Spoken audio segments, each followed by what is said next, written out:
We could do that in group work settings in face-to-face contexts as well, but it's an affordance because, again, it's on record, and there's an opportunity to intervene or to support or to provide tutorial assistance, for example, on the basis of how students are responding to those particular tasks in online spaces.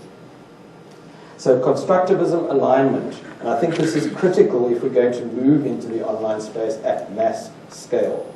Understanding why we set online assessments in the first place, why students do those, and what it is that we can claim about their learning from that particular assessment event. The third theoretical perspective is the notion of assessment of qualitative difference, which in essence arises out of taxonomic approaches to student learning.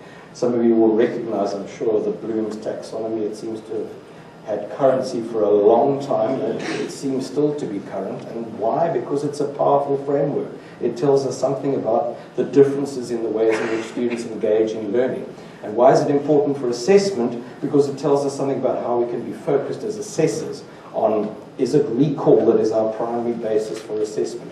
Often, formal written examinations at the end of the year have really that as their primary purpose. It's about getting students to demonstrate that they can remember something. We have to ask ourselves, what's the value of that? What does it tell us? How valuable is it subsequently up the curriculum for students? And of course, obviously on the counter side, what can we do instead? What can we do that might be better, more long-lasting, more powerful in terms of student learning? So there's that, and then finally there's the notion of, from adult learning is the theoretical perspectives around critical reflection, which I think can be used incredibly powerfully, and I'm a convert, which I might not have been 2 or 3 years ago, can be used incredibly powerfully in online spaces. Tasks, case studies, processes can be put online for students to engage with, to be asked various reflective questions about the case study or the task, to respond to those in groups or individually, and there's a golden opportunity in those spaces for feedback to be given. Not necessarily by us. I keep trying to emphasize, I'm not suggesting that assessment is entirely our responsibility on our own. In fact, I think assessment in the online space can help us give a better signal about the purpose of assessment from a student development point of view. To some extent, can take away this notion about assessment adhering entirely within the academic and being something of the responsibility for the student, him or herself. I hope we're going to talk about those things, because I would imagine that there will be people saying, how can we give that kind of power to undergraduate students, for example? How can we enable that kind of power for high-stakes assessment, which is another key component, clearly. So what happens in the high-stakes environment? How can we give responsibility for assessment to the student, him or herself? Okay. By the way, and I'm coming back to this issue too, I'm not only talking about written forms of assessment here, or text-based forms of assessment. I think oral assessment, group assessment, case study type assessment, multidimensional, complex activity assessment is really very well served by the online environment. I mean, there is no limit on the assessment artifact that can be placed in the online space for students to respond to. So it's more perhaps about the management of assessment activity than it is about what assessment is placed in that online space. Okay, I said I wasn't going to spend a long time on theory. Okay, that's enough. Let's move to... I'm moving now in the direction of, the purposes of assessment, and then primarily asking us to think, what role does assessment play in student development? Because again, at the risk of restating and overstating, I think the formative assessment space can be really useful in relation to student development. We can track, I think it is possible, and I've done this kind of work myself in courses in educational assessment and evaluation that I teach at the postgraduate level, to have students track their own development through responding to progressively perhaps more demanding or complex tasks in an online space. Not necessarily for marks, but it could potentially be for marks. Coming back to the marks issue later. It's always an interesting topic to engage in. So what are we talking about in relation? This is for me what assessment should be about in both an ideal world and actually in a real world. It is an intentional, sequenced, guided and co-constructed learning activity That's what assessment should be playing in terms of its purpose. That's not what assessment does typically. Assessment is typically a task which is sort of done to students. It's often opaque in terms of its purposes. Students respond in a way that sometimes they know fairly well what they're going to get in terms of results, and other times they're not sure at all. Not always saying that students prepare for assessments well, but what I'm saying is it's often a chance-like activity. It's a high-risk activity, and especially so in the high-stakes environment. So, sorry, I'm coming back to my first point. If assessment plays the role of being an intentional, sequenced, guided, and co-constructed learning activity, the aim of which is to enable both quantitative and qualitative change. We want to see how much students know, and that builds. We also want to see to what extent do they change their either conceptions or applications and so on, either as they move up the curriculum or as they move across the curriculum. And that's another issue for staff development that we're concerned about in our own institution. The extent to which, or the lack of extent to which, academics talk to each other about their assessment practices in a lateral way in a single curriculum. Again, not an accusation. We do it because we assume that both assessment and discipline activity is an autonomous event. It happens in my discipline. I don't talk to other people about what I'm doing in my discipline or sub-discipline. I think we miss an opportunity that way. We miss an opportunity in assessment too, because we miss that chance to talk to one another about what's the overall goal of curriculum. How does assessment feed the ultimate aim of a particular curriculum? And we lose that opportunity if we're not talking to each other as colleagues. Not assuming that we don't. I'm sure there are examples here in this room where that's done very well, and people spend a lot of time with colleagues talking about assessment as a practice, both online assessment and face-to-face. So what role do we play as academics in that assessment event, and how do we bring that into an online space? The mediator, in my view, and this is Vygotsky summarized in 3 sentences, the mediator plays the role of the aware expert, whose move and succeeding moves are based on the learning environment's signals. So when students do assessment, whether it's formative or summative assessment, we are provided with signals about their learning and about our own teaching and about our assessment, for example. So at the simplest level, we might say things like, gee, I had set a particular assessment activity for a particular purpose. It didn't happen like that. Students didn't understand what they were asked to do. That's not necessarily our own fault, but it gives us an opportunity to think about why it happened that way, why there was a mismatch. We have the chance to play this role as mediator. It doesn't necessarily require a huge amount of effort, and it doesn't necessarily mean that we have to be in the online space, online 24/7. We can set boundaries. I know my colleagues are very concerned about the online environment, about what that means in terms of being available to students. In my view, it means the same as it would mean in the face-to-face context. We set the boundaries, we negotiate those kinds of spaces. And part of that involves, if students, and I'll come back to the asynchronous thing in a moment, if students are in my course, I am not going to respond between, whatever it is, midnight and 8 a.m. South African time. If I'm in an asynchronous environment, I'm not going to respond to student responses and requests. I'm not immediately available, for example. Okay, so feedback in this case, and this is again the point I want to make about assessment in general, is both student-facing and academic or lecturer-facing. It is important for both parties. It's not just giving students signals. And there are many of my colleagues who will argue very strongly with me that feedback is not saying anything to me about my teaching. It's talking about students. It doesn't tell me anything about my teaching. So then the comeback argument to that is, well, then when you have 1,000 students in your class and 850 of them fail the assessment, is that all about the students? I'm not sure. These are sensitive and important issues. We don't get into argument about that, but we simply ask those kinds of reflective questions. The same could be true in the online space. I think what the online space can help us do too is enable us to give students the chance to voice their conceptions about the assessment and whether they understand what they're doing. That's really important in terms of development and also in terms of shaping our final summative assessment tasks. Okay, so in the alignment space, if we see assessment as about alignment, then I think we're looking at these three focuses and the value that they play. And these are really important, again, if we're going to move more and more into the online space. I think we are going to we owe it to students and we owe it to ourselves to be in the online space much more explicit about what assessment does and what it's for than we might have been in the past.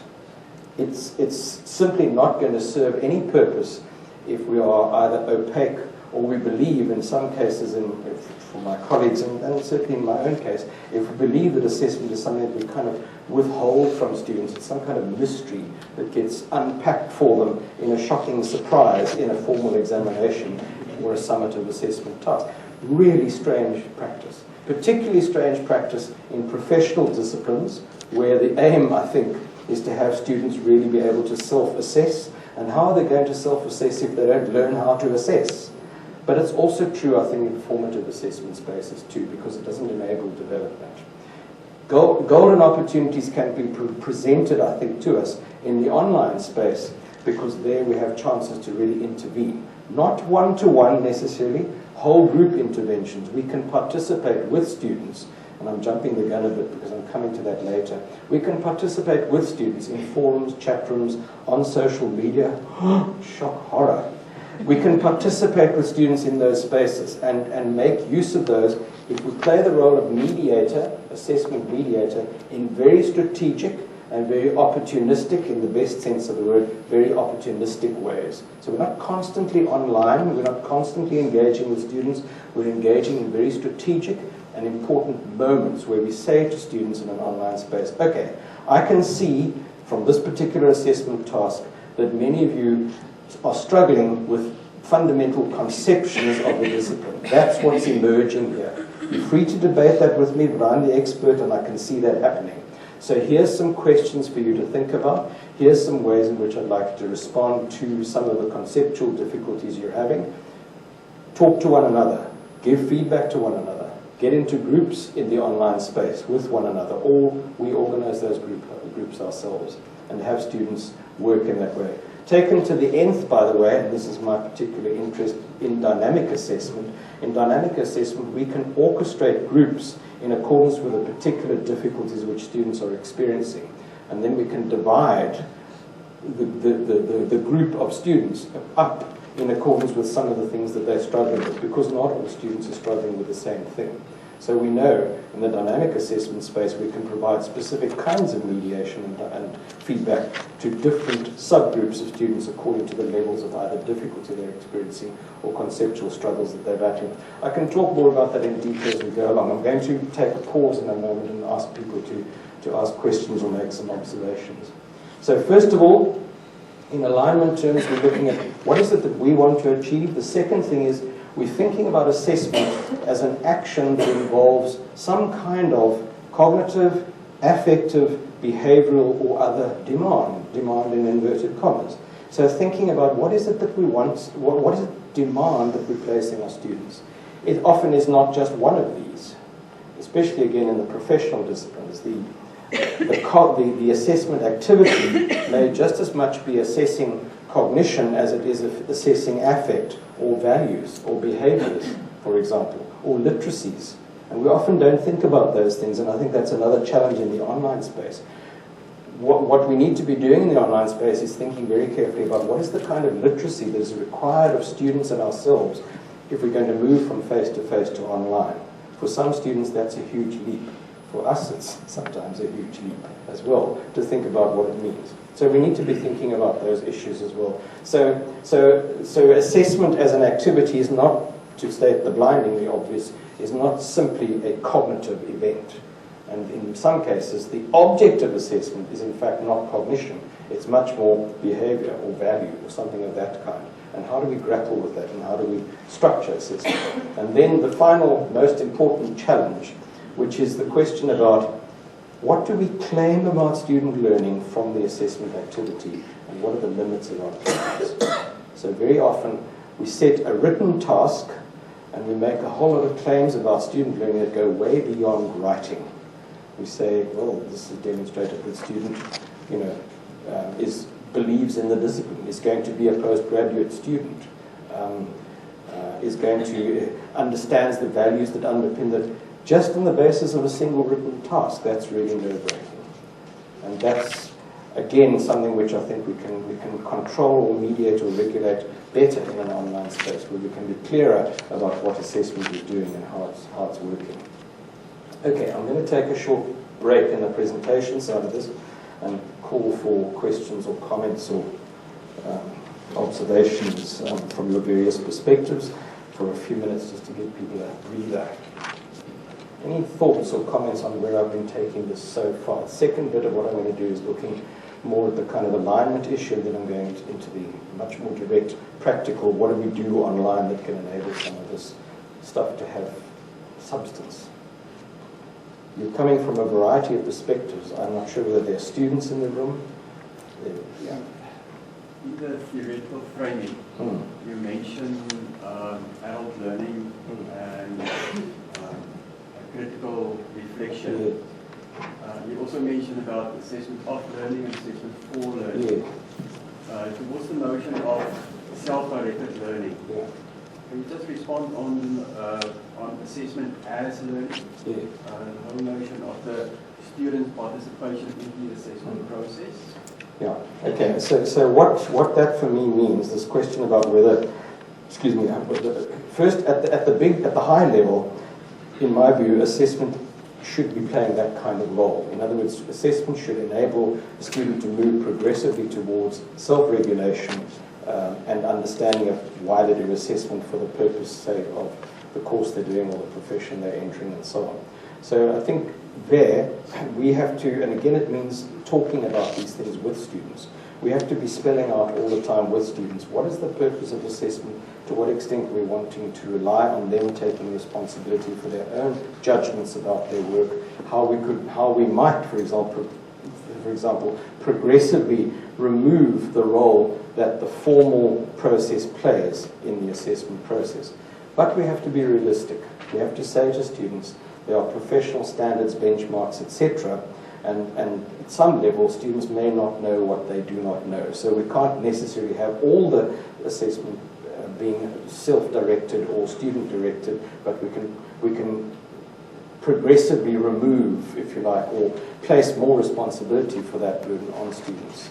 I think it's possible. It's difficult because the culture in higher education is one where assessment is an act done to students rather than with or so on. But certainly in the postgraduate space, I've seen lots of good examples where lecturers have had students, in fact, set up their own criteria for making judgments about their work.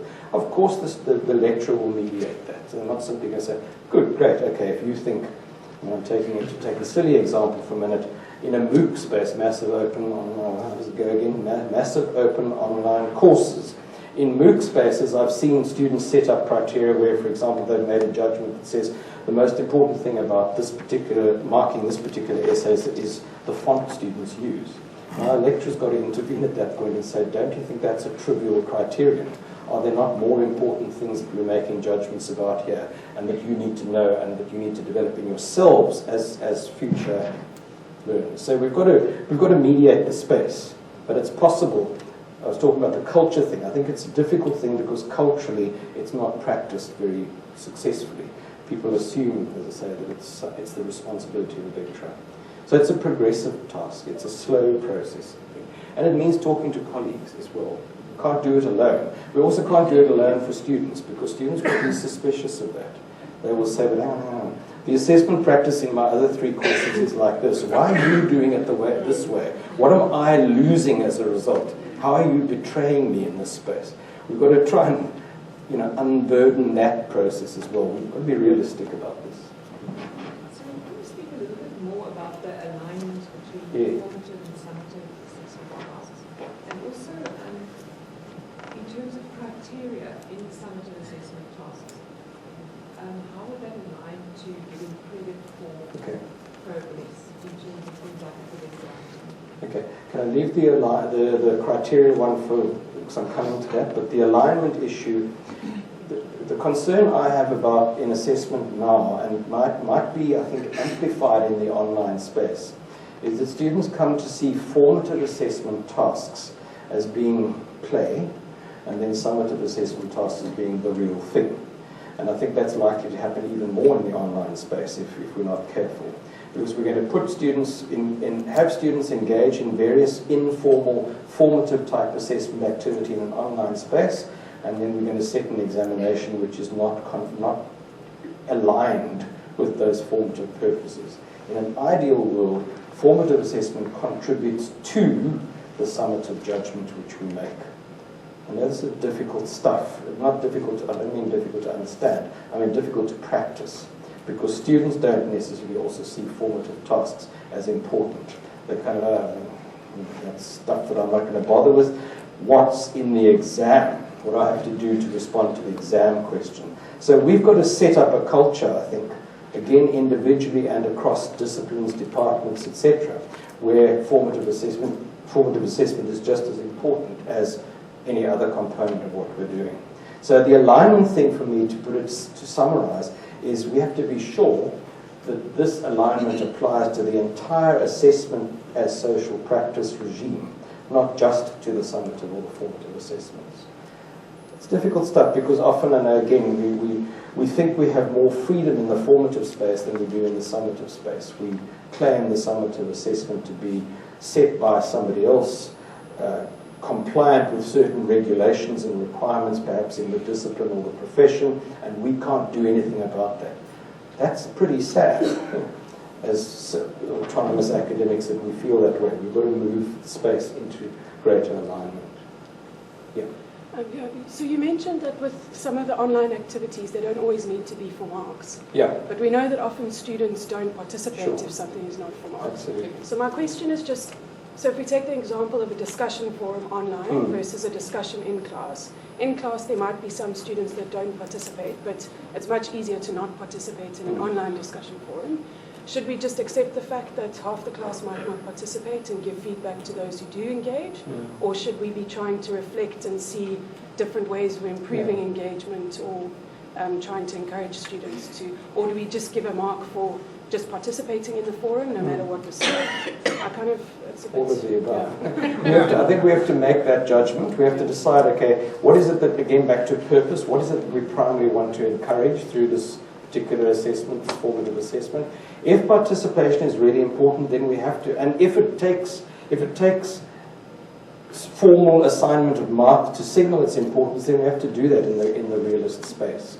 We can't be pie in the sky about this stuff. I mean, it's all very well, we would hope, we would like that at some stage students take entire responsibility for their own assessment and make their own judgments about their learning. But it's a process, and it's going to take some time to get us there.